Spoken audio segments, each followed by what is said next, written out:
Carole de Trois-Rivières me pose la question suivante. Je suis en union de fait avec le père de mes 3 enfants, 4, 6 et 8 ans. Elle n'a pas chômé. Si un de nous deux décède, qu'est-ce qui arrive avec nos biens? Carole de Trois-Rivières, je dois vous dire que les conjoints de fait n'existent pas au sens du Code civil. Alors, vous n'héritez pas l'un de l'autre.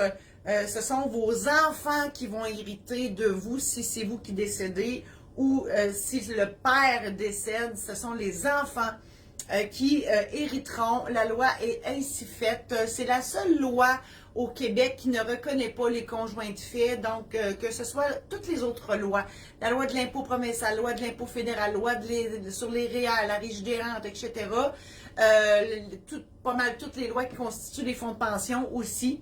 Donc ces lois-là vous considèrent comme mariés dans l'application de leurs lois. Ils disent souvent, si vous habitez ensemble pendant 1 an et que vous avez des enfants en commun, ou 3 ans sans enfants en commun, donc c'est souvent le barème qu'ils utilisent, pour que la loi s'applique à vous comme si vous étiez mariés. Mais le Code civil, ils n'ont pas ça. Il n'y a pas ça. Alors, vous êtes des étrangers, ce qui veut dire que si vous ne faites pas de testament et qu'un de vous deux décède, les enfants seront probablement propriétaires, copropriétaires avec le parent survivant de la maison. C'est ça que ça veut dire dans les faits. C'est pas Jojo. Puis là, bien évidemment, ce sont des enfants mineurs, donc on doit constituer un conseil de tutelle parce que le parent survivant est le tuteur légal, mais on se doit de constituer un conseil de tutelle formé de 3 personnes qui vont surveiller ce que le parent survivant fait avec l'héritage des enfants. Le curateur public se met par-dessus ça. Bref, c'est beaucoup de choses pour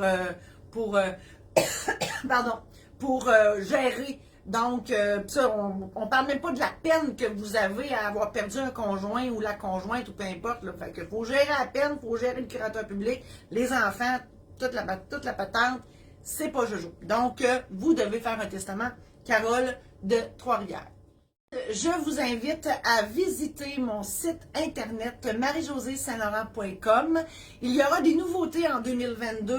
On va faire un virage. Là, on va vous présenter autre chose. Mais pour l'instant, il y a beaucoup de services qui sont là. Alors, je vous invite à aller voir marie-josée-saint-laurent.com et mes autres chroniques aussi qui sont toutes sur YouTube. Je vous souhaite une très belle journée.